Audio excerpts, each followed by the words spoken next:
ಇವತ್ತು ನಮ್ಮ ರಾಜ್ಯದ ಗೌರವಾನ್ವಿತ ಮುಖ್ಯಮಂತ್ರಿಗಳು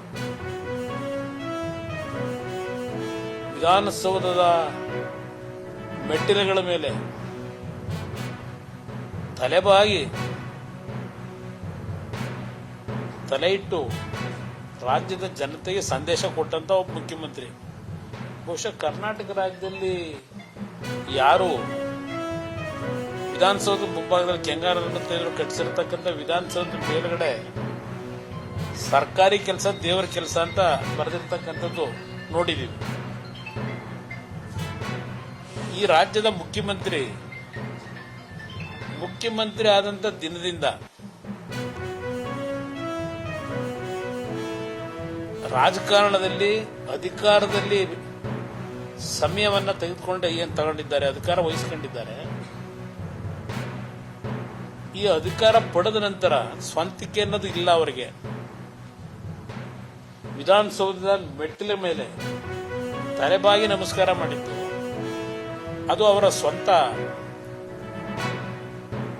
ಅವರ ಇರ್ತಕ್ಕಂಥ ಗುಣ ಅಲ್ಲ.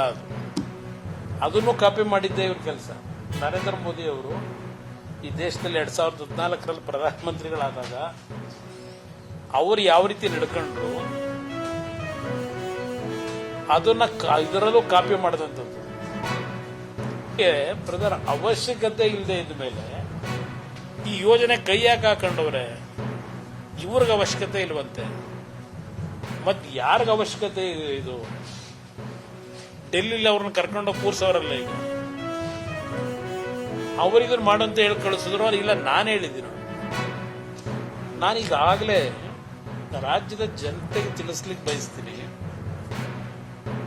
ಈ ಪ್ರಾಜೆಕ್ಟು ಬಂದಂಥದ್ದು ಯಾವ ರೀತಿ ಪ್ರಾರಂಭ ಆಗಿದೆ, ಅದು ಅಂತಿಮ ಎಲ್ಲಿತ್ತು, ಈಗ ಅದು ಮತ್ಯಾತಕ್ಕೆ ಪ್ರಾರಂಭ ಆಯ್ತಿದೆ. ಇದು 106 ಬಾರಿ ಜನತೆ ಮುಂದೆ ಹೇಳಿದೆ. ಪಾಪ ಇವತ್ತು ಹೇಳ್ಕೊಂಡಿದ್ದಾರೆ, ದೇವೇಗೌಡರ ಹೆಸರನ್ನು ತೆಗೆದಿದ್ದಾರೆ. ಇದೇನೋ ಅಣ್ಣಾಜಿ ಅಂತ ಪದ ಬಳಸವ್ರೆ. ಕೈ ಮುಗಿತೀನಿ, ದಯವಿಟ್ಟು ನಮ್ಮನ್ನ ನೀವು ಅಣ್ಣನೂ ಮಾಡ್ಕೊಳ್ಳೋದು ಬೇಡ, ನಾವು ನಿಮ್ಮ ತಮ್ಮನ್ನೂ ಮಾಡ್ಕೊಳ್ಳೋದು. ಮುಖ್ಯಮಂತ್ರಿಗಳಾದಂತಹ ಗೌರವಾನ್ವಿತ ಕುಮಾರಸ್ವಾಮಿ ಅವರು, ಯಡಿಯೂರಪ್ಪರು ಏನು ಮಾರ್ಗದರ್ಶನ ಕೊಟ್ಟಿದ್ದಾರೆ ಅವೆಲ್ಲ ಮುಂದುವರೆದಂತ ಯೋಜನೆಗಳು.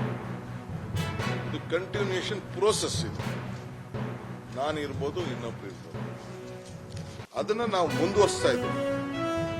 ಅದು ಬಿಟ್ರೆ ನಾನು ಇದಕ್ಕೆ ಬಲವಂತ ಮಾಡುವುದಿಲ್ಲ.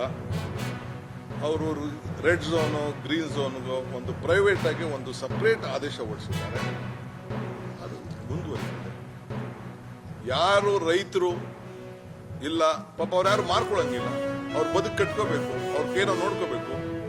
ಯಾರು ಮಾರ್ಕೋತೀನಿ, ಇಲ್ಲ ನಾನು ಕೊಟ್ಬಿಡ್ತೀನಿ, ನಾನು ದುಡ್ಡು ಕೊಡಿ ಅಂತ ಅಂದ್ರೆ ಈಗಾಗಲೇ ನೋಟಿಫಿಕೇಶನ್ ಆಗೋಗಿದೆ. ಯಾರು ಬೇಕಾದ್ರೂ ಹಣ ತೆಗೆದುಕೊಂಡು ಹೋಗಿ. ನಾನು ಬಲವಂತ ಮಾಡುವುದಿಲ್ಲ. ಮುಂಚಿತವಾಗಿ ನಾನು ರೈತಗಳ ಹತ್ರ, ಅಧಿಕಾರಿಗಳ ಹತ್ರ ಕರೆದು ಮೀಟಿಂಗ್ ಮಾಡಿದ್ದೆ. ಅವ್ರು ಘೋಷಣೆ ಮಾಡಿದ್ರು 2 ರಿಂದ 2.5, 3 ಕೋಟಿ ರೂಪಾಯಿ ಕೊಡಬೇಕು ಅಂತ ರಿಕ್ವೆಸ್ಟ್ ಮಾಡಿ ಆಗ್ಲಿ ಅಂತ ಹೇಳಿದ್ದೀನಿ. ಯಾರು ಮುಂದೆ ಬರ್ತಾರೋ, ಯಾರು ಬೇಕೋ ಅವ್ರು ತೆಗೆದುಕೊಂಡು ಹೋಗಿ, ಯಾರು ಬೇಡ ಬಲವಂತ ಇದೆ. ಅವ್ರ ಭೂಮಿ ಅವ್ರು ಇಟ್ಕೊಳ್ಳಿ, ಅವ್ರು ಏನ್ ಬೇಕು. ನಾನು ಹೇಳ್ತೀನಿ ಕೇಳಿ, ಕುಮಾರಣ್ಣ 8,000 ಇಲ್ಲ, 50% 9,000 ಕೊಡಬೇಕು ಅಂತೇಳಿ ರೈತರನ್ನ ಕನ್ವಿನ್ಸ್ ಮಾಡಿ, ಅವ್ರು ಹೇಳಿದಂತ ಬೆಲೆನ ನಿಗದಿ ಮಾಡಿ, ಯಾವನೋ ಬಂದವನು ಹಾಕೊಳ್ಳಿ ಬಂಡವಾಳ ಅಂತೇಳಿ ಮಾಡಿ ಈಗಾಗಲೇ ಸೊ ಯಾರು ಬರ್ತಾರೆ ಅವರು ಸ್ವಯಂ ಇಚ್ಛೆ. ನಾನು ನೈಸ್ದು, ಏರ್ಪೋರ್ಟ್, ಇರಿಗೇಷನ್ ಎಲ್ಲ ನಾನು ಬೇರೆ ಸಂದರ್ಭ ನಾನು ಮಾತಾಡ್ತೀನಿ. ಅದೆಲ್ಲ ನಾನು ಮಾತಾಡಬೇಕು ಬೇರೆ. ಇಲ್ಲೇನೆ ಒಟ್ಟು ಯಾರ ಆಸ್ತಿ ಕೂಡ ನಾವು ಬಲವಂತವಾಗಿ ನಾನು ತೆಗೆದುಕೊಳ್ಳುವಂತ ಅವಶ್ಯಕತೆ ಇಲ್ಲ.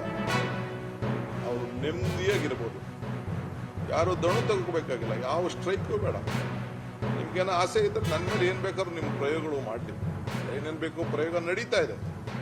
ಕೇಸು, ಲಾಯರು, ಕೌಂಟರ್ ಕೇಸು, ಮತ್ತೊಂದು ಜೈಲಿಗೆ ಕಳಿಸುವಂತ ಸಮೀಪ ಬರ್ತಾ ಇದೆ. ನಡೀತೀನಿ. ಯು ಆರ್ ಮೈ ಬ್ರದರ್, ನೀನು ನನಗೆ ಜೈಲು ಕಳಿಸ್ಬೇಕು ಅಂತ ಆಯ್ತು, ನನ್ನ ಆಶೀರ್ವಾದ ಮಾಡು.